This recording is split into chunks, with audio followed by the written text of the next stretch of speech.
Just north of Venice, there is an island. On maps, it's called Poveglia. But those who live nearby, call it something else. L'isola dei dannati. The island of the damned. For centuries, this small piece of land was a quarantine station. A place where the sick were sent to die. Thousands of people. Maybe tens of thousands. No one knows for sure. Their bodies were burned. Their ashes mixed with the soil. They say the ground is 50% ash, and 50% human remains. This is the story of the most haunted island on Earth. In the 18th century, Venice was one of the most powerful cities in the world.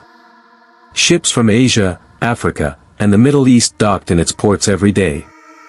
They brought silk, spices, gold, and something else. Disease. The plague arrived again and again. It killed thousands. It emptied streets. It turned Venice into a city of ghosts. So the Venetian government created a system to protect the city. They called it quarantina, 40 days of isolation. Any ship suspected of carrying sickness was forced to anchor near a small island, just north of the lagoon. Poveglia. There, passengers were taken ashore. Some were already dying. Some were healthy but suspicious. It didn't matter. They were locked in long wooden buildings called lazaretti. No windows. No warmth. No escape. For 40 days, they waited. Some prayed. Some went mad. Some simply stopped breathing. Those who died were thrown into mass graves. But the graves filled quickly. So they burned them. Piles of bodies, soaked in lime, set on fire. The smoke rose day and night. It carried the smell of burning flesh across the water. Historians believe that over 160,000 people died on Poveglia during this time. Their ashes mixed with the soil. Their bones became part of the earth. Even today, when you dig on Poveglia, you find fragments of human remains. The island itself is a graveyard. But the dead, they didn't stay silent. In 1922, the Italian government decided to give Poveglia a new purpose. They built a mental hospital on the island. But this was not a place of healing. It was a place of punishment. Patients were sent here from all over Italy. The violent. The unwanted. The forgotten. They arrived by boat, chained like animals. Most never left. The hospital was run by a doctor whose name has been erased from records. But locals remember him. They say he was obsessed with the human mind. And with what happens to it after death. He performed experiments on patients. Electroshock. Lobotomies. Strange treatments that had no medical purpose. He would drill holes into skulls. He would inject chemicals into brains. He would listen to their screams, and take notes. One nurse later wrote, he wasn't trying to cure them. He was trying to find the soul. Patients who survived the experiments were often left in cells. No light. No sound. No human contact for weeks. Some stopped speaking. Some stopped moving. Some simply disappeared. The island became a place of whispers. Fishermen refused to go near it at night. They said they could hear screams from across the water. But no one ever investigated. Because everyone knew, what happened on Poveglia stayed on Poveglia. And the doctor? He wasn't done yet. For years, the doctor ruled Poveglia like a king. Patients came and went. Some died. Some vanished. No one asked questions. But then, something changed.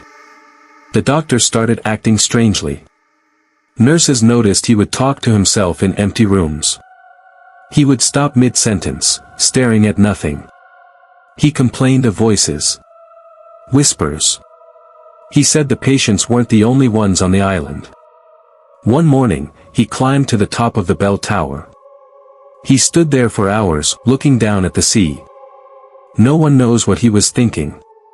But later that day, he jumped. Or was he pushed? Some say he finally heard the voices too clearly. Others say the patients had their revenge. There is no record of his death. No grave. No name on a stone. But locals tell a different story.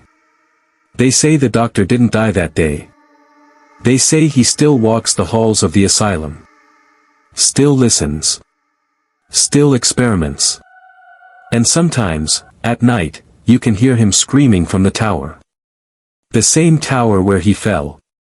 Or was thrown. In 1968, the mental hospital on Poveglia closed its doors forever. The island was abandoned. No staff. No patients. No guards. But it was never empty. Fishermen refused to sail near it at night. They reported strange lights flickering in the windows. Whispers carried by the wind.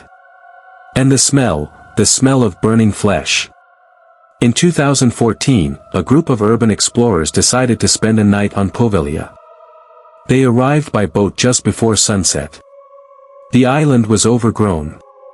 Buildings crumbling. Silence everywhere. They set up cameras in the old asylum. For the first few hours, nothing happened. Then, around midnight, they heard it. Footsteps. In empty hallways. They checked every room. No one was there. But the footsteps continued. One of the explorers later wrote, "It wasn't just footsteps. It was like someone was walking next to us. Breathing. Waiting." They left after 3 hours. One of them never returned to the mainland the same. He stopped sleeping. He stopped talking. He started hearing whispers too. Today, Poveglia is completely forbidden. No boats are allowed to dock. No tourists. No journalists. No one. The Italian government says it's for safety. But those who know better. Some places are not meant to be visited. And some islands are not meant to be left. So, what is Poveglia Island? A graveyard? A prison? A gateway? Maybe it's all of these things. Maybe it's just an island. With soil made of ash and bone. But maybe, just maybe, the dead don't rest there. Maybe they wait. For the next boat. For the next visitor. For the next scream. Poveglia is not a place you visit. It's a place that visits you. If you want more real horror stories, subscribe and turn on notifications.